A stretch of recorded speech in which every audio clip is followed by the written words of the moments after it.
Welcome to Football with Cheese. So we're continuing our offseason recaps. This one is about the Pittsburgh Steelers. They've been in the news lately. We'll get into that in a second. I actually went to the beach, and before I did, I recorded all 4 AFC North offseason recaps.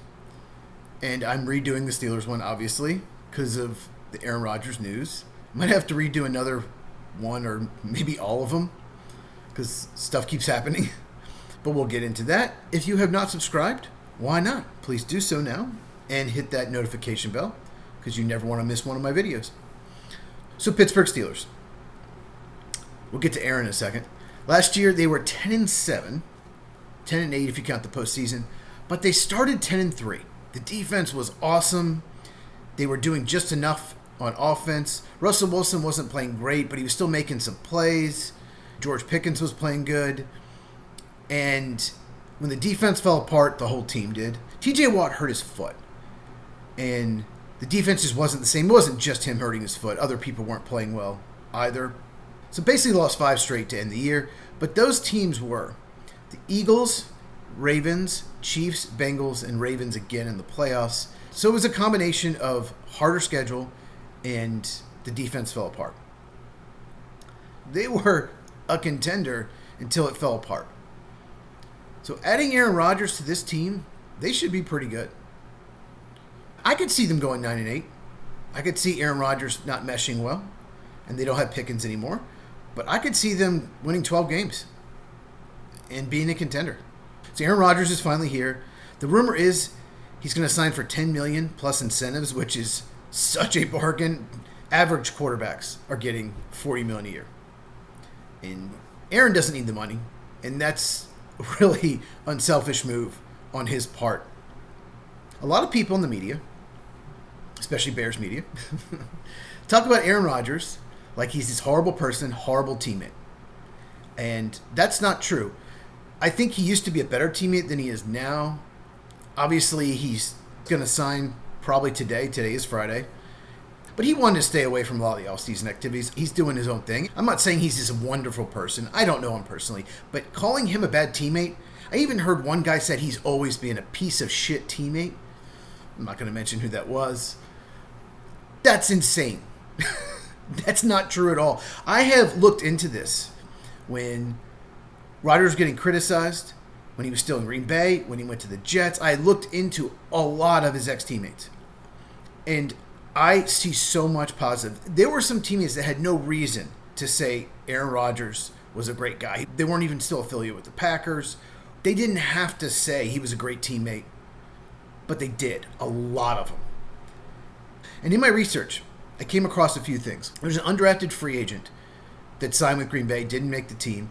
And he mentioned that Rodgers would sit with the undrafted guys at a meal in training camp and let them pick his brain. Yeah, he's a terrible teammate. Come on. He is a natural leader, believe it or not. I know there's a lot of negative about him the last 3 years, but when he's in the building, he is a leader. And he does respect his teammates. I didn't like when he was in Green Bay yelling at the rookie receivers running the wrong route, just screaming, yelling at him. I didn't like that. He was used to veteran receivers for the most of his career. Then toward the end in Green Bay, the last few years, they got really young at receiver. What the Packers used to do is draft receivers before they were ready. So they'd have good receivers in place, and they'd go ahead and draft them. Like when they drafted Jordy Nelson, Randall Cobb, they already had Donald Driver, Greg Jennings, James Jones. They already had those guys. So that's the way they did it. And then toward the end of his career, maybe the draft didn't work out that way. He was stuck with some really young guys. And he would scream and yell at him. So I didn't like that at all. That didn't show the best leadership, in my opinion. But he is not a bad leader. He's not a bad teammate. And like I said, I did a lot of research on this. He's not perfect. And he's not always there in all-season activities. We know that from the Jets last year. We know that from the Jets last year when he stayed away. I think it might have been a mandatory minicamp that he stayed away. And Robert Saleh was not happy. He used to be the coach of the Jets. And this year, as of now, he hasn't signed yet. But this year, he's obviously not been to anything except for throwing with DK Metcalf. But He's a good teammate and he's a good leader. So all those people saying that he's awful for these few things, it's just insane. His first year with the Jets, I read so many great things about him becoming the leader in the locker room. You know, he tore his Achilles on the fourth play of the game, ruined the whole season. But I read so many good things. He was the leader of the team that year. So Aaron Rodgers, good signing. It's the best they could get. They're still a likely playoff team, in my opinion. Division's brutal. But they should have a good team. They have a good roster. I want to mention one more thing before we get into it. This is the longest video I'm going to do. The off-season recaps by far. The Bears with Caleb Williams will be a little bit longer too, but not this long. There's just so much going on with Pittsburgh this off-season. But I want to mention Terry Bradshaw. About a week ago, maybe a little more, this is what Terry Bradshaw said to 103.7 The Buzz in Arkansas. That's a joke. That is, just to me, is a joke. He's talking about Aaron Rodgers. What are you going to do? Bring him in for 1 year? Are you kidding me? That guy needs to stay in California, go somewhere and chew on bark and whisper to the gods out there. So, Terry Bradshaw is an idiot. He is a complete moron. He's an entertainer. That's what he is. He's always been an entertainer. You do not go to him for analysis. He doesn't know what he's talking about. He's not a front office member of the Steelers. He's not a coach with the Steelers. He works for Fox Sports. And he's a total idiot. He even makes fun of himself. He even calls himself a Louisiana redneck. He calls himself dumb. He makes fun of himself for being unintelligent. And it's funny because he is. He's an entertainer. I used to think he's funny. I got really tired of him. That whole Fox group is just terrible. That pregame show. I kind of like Kurt Menefee, but he's with a bunch of complete idiots. But Terry Bradshaw's got that 70s Steelers nostalgia. And he's not the only former player like that. I'm not going to get into any more of them. We're just going to talk about Terry Bradshaw here. They won 4 Super Bowls in 6 years in the 70s. And Terry Bradshaw thinks that the Steelers should keep winning Super Bowls. It's the Steeler way. We're the Pittsburgh Steelers. The league is different now. It's designed for everyone to go 8-9, 9-8. Now, not every team does, because some teams have better front offices, draft better. Some teams have much better quarterbacks than others. But it's very hard to win consistently in the NFL. You're just not going to win the Super Bowl every year.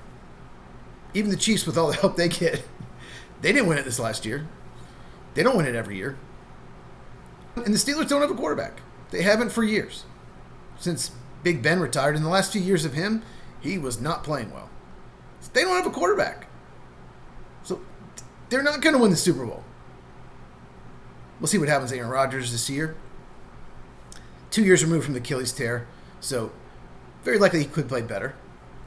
But Terry Bradshaw has even criticized Mike Tomlin. He hasn't called for him to be fired. I just want to make sure I say that. I have not found that anywhere. But he has expressed concern that Tomlin isn't a great coach. He's more of a cheerleader guy. I think that's insane. Who are you going to get if you fire Tomlin?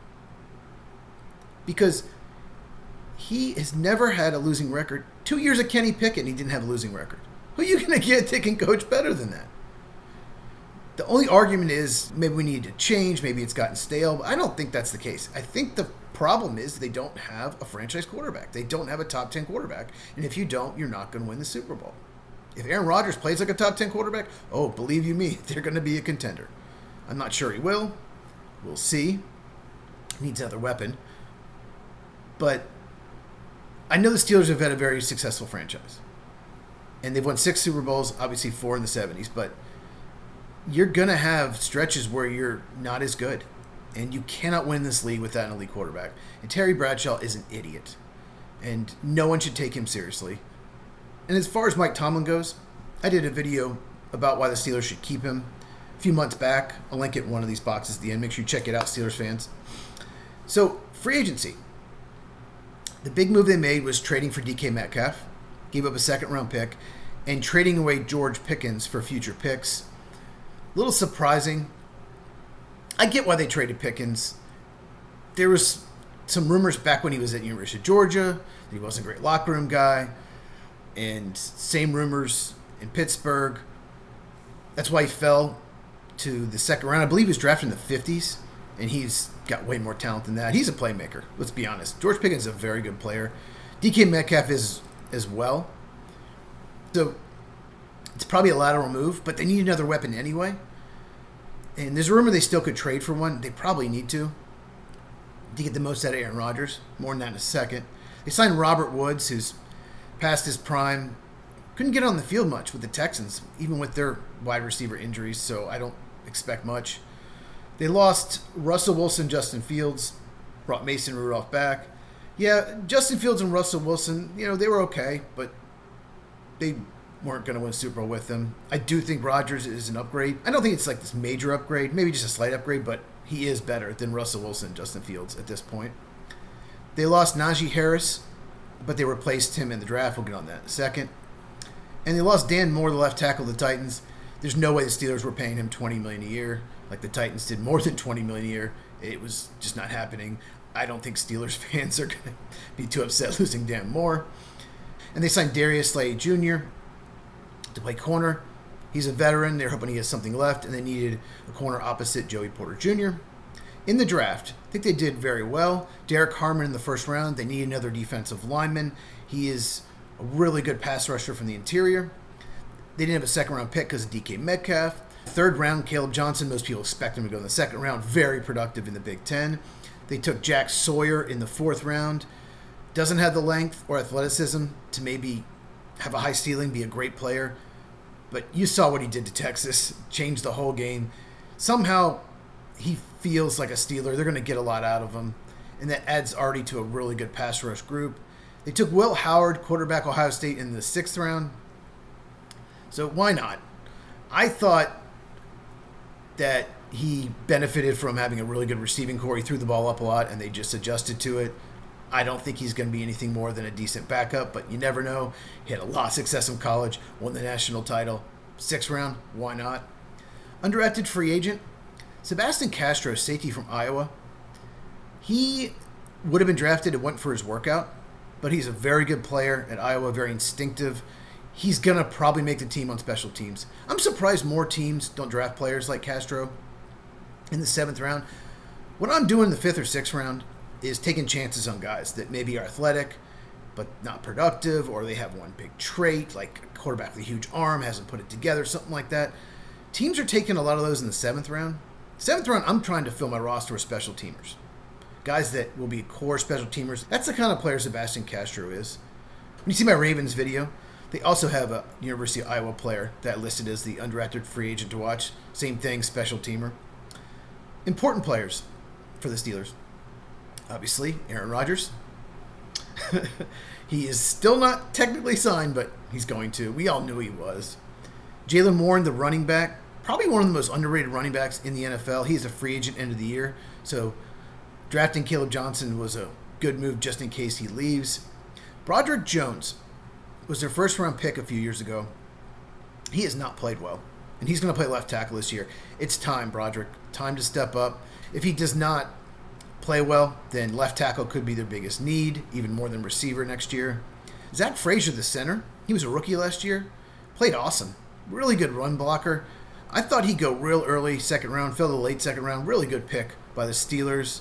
And then DK Metcalf, he's really their only legit weapon at wide receiver for the Steelers, so he's really important. Might see a lot of double teams. On defense, you have Joey Porter Jr., the corner. He had a really good rookie year. Not so much his sophomore year. They're hoping he bounces back. Same thing with Minka Fitzpatrick, another player. Didn't play the best down the stretch when the Steelers' defense collapsed, but he's a really good safety. Alex Highsmith is the edge rusher opposite TJ Watt. No one talks about him, but he's just been a good player his whole career. Maybe not great. He's just very good and criminally underrated. And they have Nick Herbig, too, at edge rusher. He's probably designated pass rusher only, but they have a really good pass rush group. And there's one player I haven't mentioned, Cameron Hayward. I don't know how old he is, but it feels like he's 50. But somehow he plays at a Pro Bowl level every year. He's the ageless wonder. Just an incredible player. The questionable move for them was trading away Pickens. because they don't have a replacement. Calvin Austin, Roman Wilson, and I mentioned Robert Woods. Those guys aren't number 2 receivers to me. Roman Wilson is interesting because he was a really good player at Michigan and was hurt last year. So I guess they're hoping he steps up. He was a 3rd-round pick in the 2024 draft, but you can't count on him. So they could trade for another weapon. There's a rumor that they're interested in Jonnu Smith and pair him with Pat Freiermuth. Freiermuth would play the inline tight end. Jonnu Smith would play more like a receiving tight end. And he does want a new contract. And I don't know if there's any other receivers out there, but if there are, Steelers need to be calling. Because if they want to compete for the Super Bowl, and I guarantee you they do, they need another weapon on offense, probably at the wide receiver position. Breakout candidate, I'm going to go Mason McCormick, guard from South Dakota State. He was a 4th-round pick last year.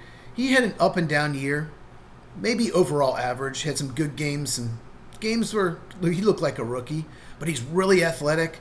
I thought he would go in the 3rd round. I think he's going to bust out this year. We've talked about this. Year 2 for an offensive lineman. You have a whole offseason in the weight room. This Steelers offensive line has a lot of talent. So they could become one of the league's best. But Broderick Jones and Mason McCormick do need to take the next step. So that is the Steelers. Okay, so comment down below. What do you think? Are they 9-18, 10-7, or do you think they're a legit contender? If you have not subscribed, please do so now. Enable alerts so you never miss a video. Please share this with anyone who loves football as we continue to grow football with cheese. Check these out if you have not. If you enjoy this video, give a like. It helps the channel so much, and I'll see you in the next video.